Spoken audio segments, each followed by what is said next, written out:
Camera number 1, camera number 2, camera number 3, camera number 4 और camera number 5। ये Iran नहीं है, ये लेबनान नहीं है, ना ही ये दुबई, कतर या बहरीन है। ये ईरान का दुश्मन नंबर 2 इजराइल भी नहीं है। ये है अमेरिका, ईरान का दुश्मन नंबर 1। और यहाँ लगी आग ने ट्रंप की नींद उड़ा दी। ट्रंप ने वार्निंग ईरान को दी, लेकिन जलने अमेरिका लगा। क्या हुआ? हादसा था या हमला हुआ? हमला हुआ तो पीछे कौन? ये सवाल पेंटागन को गश्त दिलाने के लिए काफी है। अमेरिका में देखे जा रहे ये वीडियो ट्रंप को ईरान और इजराइल में गिर रही मिसाइल की याद दिला रहे हैं। अमेरिका के राज्य टेक्सास में 23 मार्च को एक बड़ी तेल रिफाइनरी में धमाका हुआ और फिर आग की भयानक लपटें उठने लगी। लग रहा था कि ईरान या फिर इजराइल में कोई मिसाइल गिरी है। ये टेक्सास के पोर्ट ऑर्थर में वेलोरो रिफाइनरी है। धमाके में कोई घायल तो नहीं हुआ, लेकिन पूरे अमेरिका का दिलो दिमाग तस्वीरें देखकर झुलसने लगा। इजराइल पर गिरती ईरान की मिसाइलों के बीच ट्रंप को जब पता लगा कि एक धमाका उनके देश में भी हुआ है, तो जाहिर है तनाव का लेवल क्या होगा। क्योंकि अमेरिका का सबसे बड़ा डर तो यही है कि जो युद्ध हजारों किलोमीटर दूर चल रहा है, उसकी चिंगारी उनके जमीन तक नहीं पहुंचनी चाहिए। ऐसे में अमेरिका के वेलेरो रिफाइनरी में हुआ क्या? ये अमेरिका की सबसे बड़ी रिफाइनरी है, जहां करीब 4.5 लाख बैरल तेल रोज रिफाइन किया जाता है। यहाँ 770 कर्मचारी काम करते हैं। जब यहाँ पर धमाका हुआ तो कई किलोमीटर दूर तक आवाज सुनाई दी। और फिर यहाँ लगी आग देखिए।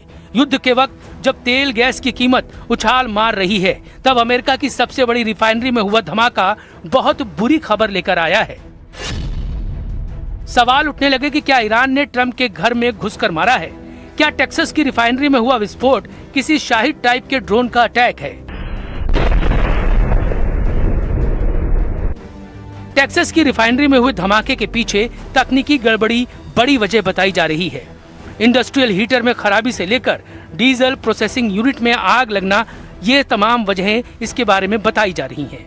लेकिन जब तक ये तस्वीरें ट्रंप के सामने रहीं, उनके तनाव का मीटर रिकॉर्ड तोड़ रहा था। क्योंकि ईरान वाले खतरे का असली डेंजर जोन तो इजराइल बना हुआ है। इसका सबूत डिमोना पर हुआ दूसरा सबसे बड़ा अटैक है।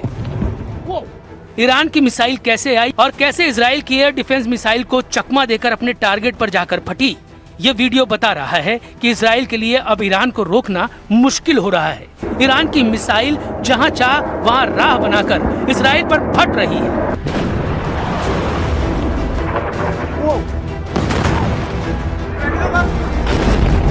तेल अवीव में खुर्रम शहर मिसाइल ने बड़ा कहर मचाया है।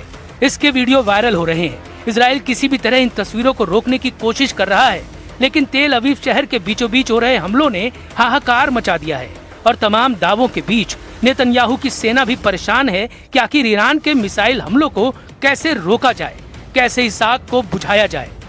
न्यूज 18 इंडिया की टीम पहुंची है टेल अवीव में ग्राउंड जीरो पर, उस जगह पर जहां पर ईरान के बैलिस्टिक मिसाइल ने तबाही मचाई। आप ये देख सकते हैं आप घरों का क्या हाल हुआ है यहाँ पे। हालांकि अभी भी रेस्क्यू ऑपरेशन की टीमें हैं, इजरायली डिफेंस फोर्सेस की टीमें हैं, पुलिस है और भी बाकी सारे वॉलंटियर ग्रुप्स हैं।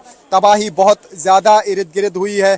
जो भी घर थे वो तबाह हो गया, जो भी बिल्डिंग्स थी वो तबाह हो गई, शॉपिंग मॉल तबाह हो गए, गाड़ियां जलकर राख हुई हैं। ये देख सकते हैं आप जिस स्पॉट पे गाड़ियां थी जहां पे असल में ये अटैक हुआ, वहां पे भयानक तबाही हुई है।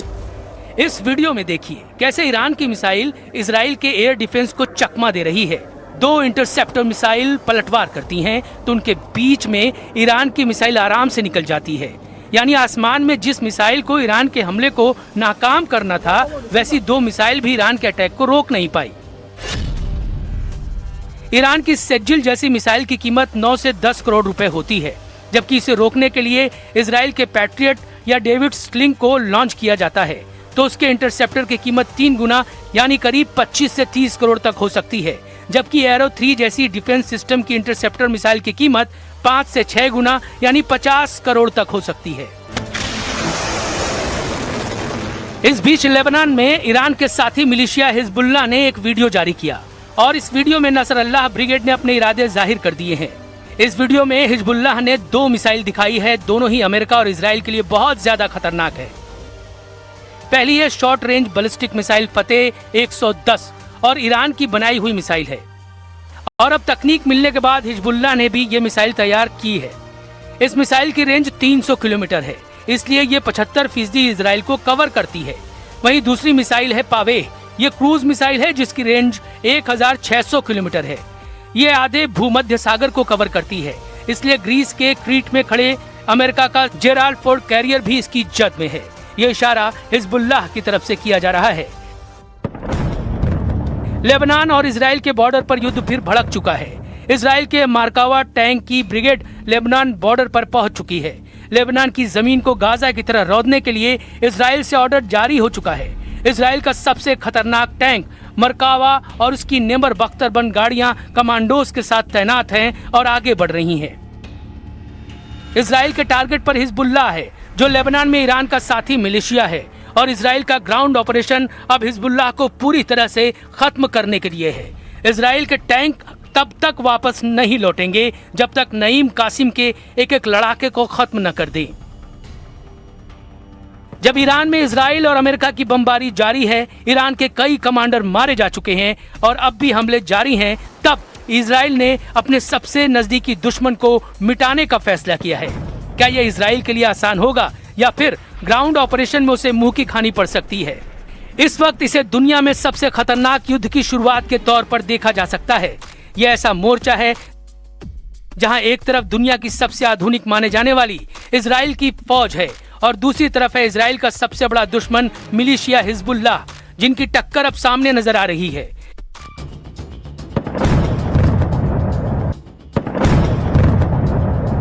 इजराइल की सेना ने यह वीडियो जारी किया है।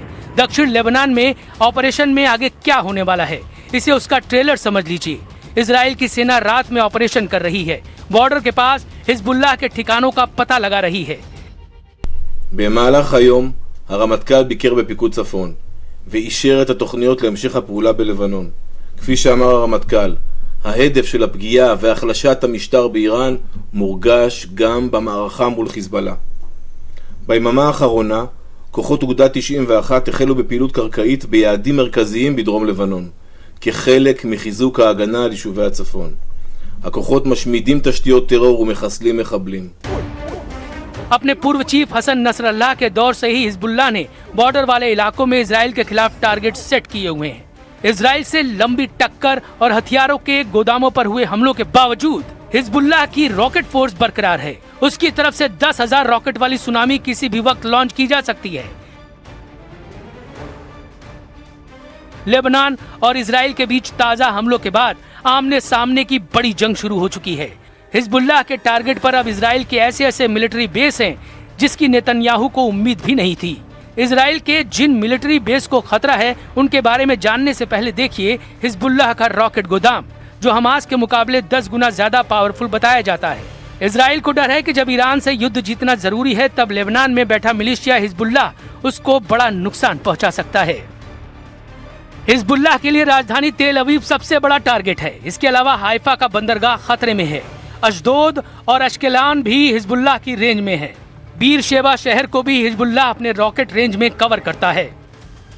इजराइल के लिए हिजबुल्लाह बड़ी चुनौती है। उसके हथियार छीनने की सभी कोशिशें नाकाम हुई हैं।